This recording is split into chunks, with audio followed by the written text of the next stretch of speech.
انسان کی ایک اور کمزوری اس کا اپنی ذات کے عرفان سے محروم ہونا ہے اور اپنی شخصیت کی وسعتوں اور ناتوانائیوں سے بے خبر ہونا ہے۔ چنانچہ اس صورت میں اسے اس کی ذات کی حقیقی معرفت اور اس کی احتیاجات کے لیے حقیقی سرچشمے کو واضح کر دیا گیا ہے۔ باوجود اس کے کہ انسان کو حواس، قوت ادراک اور جوہر عقل سے نوازا گیا ہے، اس لحاظ سے یہ تمام مخلوقات پر ایک فوقیت اور فضیلت بھی رکھتا ہے، مگر زندگی کے معاملات کو سلجھانے، اپنے اہداف کی تعیین اور مقصد زندگی کی پہچان میں اس نے ہمیشہ ٹوکر کھائی ہے۔ اس صورت میں اسے صاف صاف بتا دیا گیا ہے کہ تیرے لیے فلاح و سعادت کی راہ کیا ہے، اور پھر اس کی تاریخ کے آئینے میں نمایاں مثالوں کے ذریعے شناخت بھی واضح کر دی گئی ہے، تاکہ اسے اپنے راستے کو اختیار کرنے میں کوئی الجھن اور دشواری پیش نہ آئے۔ یہی مندرجہ بالا مضامین ہے جنہیں خدا پرستی اور اسلامی زندگی میں بنیاد کی حیثیت حاصل ہے۔ جو مضامین ہم نے ذکر کیے گئے ہیں، یہی خدا پرستی اور اسلامی زندگی میں بنیاد کی حیثیت رکھتی ہے۔ پورا اسلامی نظام زندگی، یعنی پورا جو اسلامی زندگی ہے، اس کا پورا نظام اسی سے پھوٹنے والا درخت ہے، جس کے سائے میں امت اسلامیہ زندگی گزارتی ہے۔ قرآن کریم نے انہی مضامین کو تفصیل سے بیان کیا ہے، جس کا خلاصہ اس صورت میں ہمیں ایسے دل آویز انداز میں عطا فرمایا گیا ہے کہ جس سے زیادہ دل آویزی کا تصور بھی نہیں کیا جا سکتا۔ خود قرآن کریم نے اس کا ذکر ایسے الفاظ میں کیا ہے جس سے اس حقیقت کی نہ صرف تائید ہوتی ہے بلکہ تقویت بھی ملتی ہے۔ اللہ تعالیٰ کا ارشاد ہے، اعوذ باللہ من الشیطان الرجیم، وَلَقَدْ آتَيْنَاكَ سَبْعًا مِّنَ الْمَثَانِي وَالْقُرْآنَ الْعَظِيمِ۔ اے پیغمبر، یہ واقعہ ہے کہ ہم نے تمہیں 7 دہرائی جانے والی چیزیں عطا فرمائی اور قرآن عظیم بھی عطا کیا ہے۔ احادیث اور آثار سے یہ بات ثابت ہو چکی ہے کہ اس آیت، یعنی اس میں 7 دہرائی جانے والی چیزوں سے مقصود یہی صورت ہے۔ یعنی جو آیت ہم نے تلاوت کی، اس آیت میں 7 دہرائی جانے والی چیزوں سے مقصود یہی سورہ فاتحہ ہے، کیونکہ یہ 7 آیاتوں کا مجموعہ ہے اور ہمیشہ نماز میں دہرائی جاتی ہے۔ یہی وجہ ہے کہ اس سورت کو سبع المثانی بھی کہتے ہیں۔ مناسب ہوگا کہ یہاں ایک غلط فہمی کا ازالہ بھی کر دیا جائے۔ غلط فہمی یہ ہے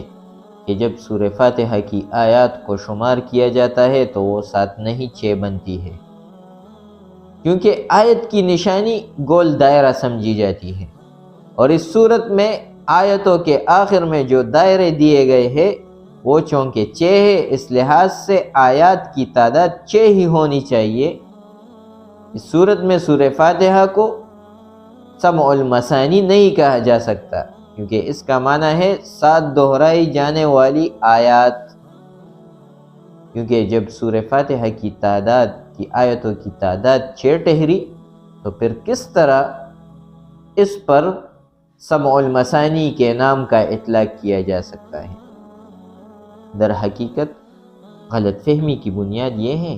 کہ صراط الذین انعمت علیہم یہ 6ٹھی آیت ہے، لیکن اس کے آخر میں گول دائرہ نہیں ہے بلکہ 5 کا نشان دیا گیا ہے۔ یہ ظاہر ہے کہ آیت کے خاتمے کی نشانی نہیں ہے، اس لیے اس کو آیت شمار نہیں کیا جاتا۔ اس سلسلے میں گزارش یہ ہے کہ قرآنی رسم الخط میں 5 کا نشان اس بات کی علامت ہے کہ یہاں آیت ختم ہو گئی، لیکن اس کے آیت ہونے میں علماء کا اختلاف ہے۔ بسم اللہ کے بحث میں ہم نے علماء کا اختلاف ذکر کیا تھا کہ مدینہ، بصرہ اور شام کے قراء اور مکہ اور کوفہ کے قراء میں اس سلسلے میں اختلاف پایا جاتا ہے۔ یہ 5 کا نشان آیت کی علامت تو ہے، لیکن ساتھ ہی اس اختلاف کی طرف اشارہ بھی ہے، جس سے یہ ثابت ہوتا ہے کہ جن علماء کے نزدیک بسم اللہ سورہ فاتحہ کی آیت نہیں ہے، ان کے نزدیک سورہ فاتحہ کی چھٹی آیت انعمت علیہم پر ختم ہوتی ہے، اور جن کے نزدیک بسم اللہ سورہ فاتحہ کی آیت شمار کی جاتی ہے تو ان کے نزدیک یہاں پر آیت ختم نہیں ہے۔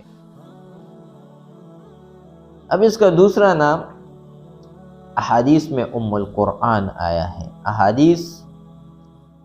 میں سورہ فاتحہ کا دوسرا نام ام القرآن آیا ہے، جن سے ان کی خصوصیت کا بھی پتہ چلتا ہے کہ ان میں سے ایک نام ام القرآن ہے۔ عربی زبان میں ام کا اطلاق ایسی چیز پر ہوتا ہے جو ایک طرح کی جامعیت رکھتی ہو، یا بہت سی چیزوں میں مقدم اور نمایاں ہو، یا پھر کوئی ایسی اوپر کی چیز ہو جس کے نیچے اس کے بہت سے توابع ہوں۔ چنانچہ سر کے درمیانی حصے کو ام الرأس کہا جاتا ہے، کیونکہ وہ دماغ کا مرکز ہے۔ فوج کے جھنڈے کو کہتے ہیں، کیونکہ تمام فوج اس کے نیچے جمع ہوتی ہے۔ مکہ کو ام القریٰ کہتے ہیں، کیونکہ خانہ کعبہ اور حج کی وجہ سے عرب کی تمام آبادیاں کے جمع ہونے کی جگہ تھی۔ بس اس سورت کو ام القرآن کہنے کا مطلب یہ ہوا کہ یہ ایک ایسی صورت ہے جس میں مطالب قرآنی کی جامعیت اور مرکزیت ہے، یا جو قرآن کے تمام صورتوں میں اپنی نمایاں اور مقدم جگہ رکھتی ہے۔ اس کے علاوہ اس صورت کا ایک نام اساس القرآن ہے، یعنی قرآن کی بنیاد۔ ایک نام الکافیہ ہے، جس کا معنی ہے ایسی چیز جو کفایت کرنے والی ہے۔ ایک نام کنز ہے، جس کا معنی ہے خزانہ، یعنی یہ سورہ قرآن کریم کے مضامین کا خزانہ ہے، اور یہ ایسی صورت ہے جو قرآن کے پیش کردہ مضامین کی اجمالی ضرورت کو پورا کرتی ہے۔ اسی طرح اس کا نام الشفا بھی ہے، یعنی یہ ایک ایسی صورت ہے جس کو پڑھ کر پونگنے سے بیماریوں کو شفا ملتی ہے، اور جس کی پیش کردہ ہدایات کو دستور عمل بنانے سے زندگی کے روگ اور سینے کے بغض اور کینے ختم ہوتے ہیں، اور انسانی معاملات کی الجھنیں حل ہو جاتی ہیں۔ ان اسماء مبارکہ سے جہاں اس عظیم سورت کی اہمیت، افادیت اور عظمت کا اندازہ ہوتا ہے، وہیں یہ بات بھی معلوم ہوتی ہے کہ اللہ تعالیٰ نے اس کے الفاظ میں وہ تاثیر رکھی ہے کہ جسے فوراً قبولیت کا ثمر مل جاتا ہے،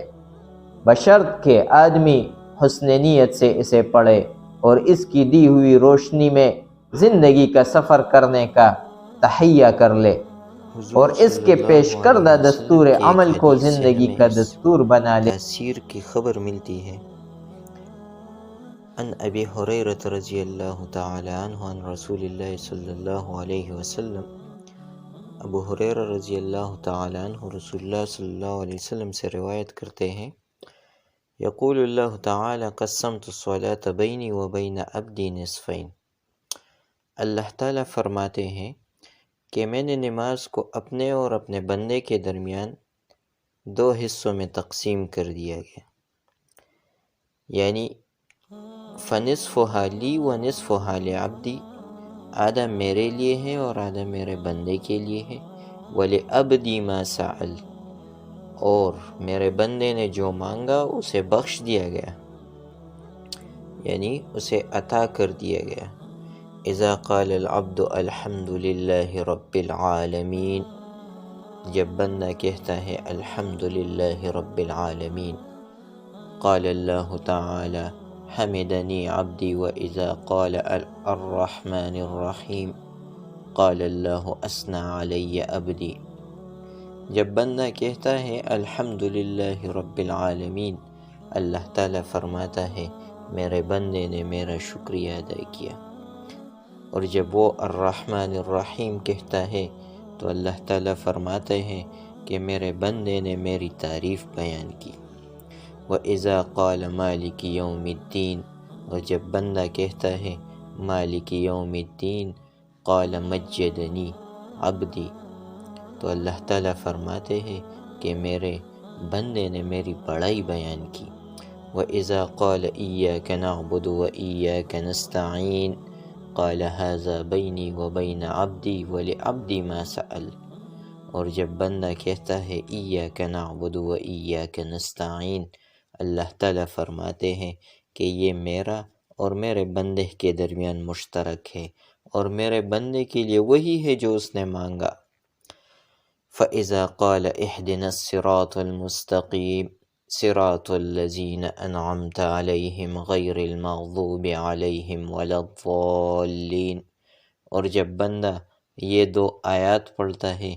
قَالَ هَذَا لِعَبْدِي وَلِعَبْدِي مَا سَأَلَ، تو اللہ تعالیٰ فرماتے ہیں کہ یہ میرے بندے کے لیے ہے اور میرے بندے کے لیے وہی ہے جو اس نے مجھ سے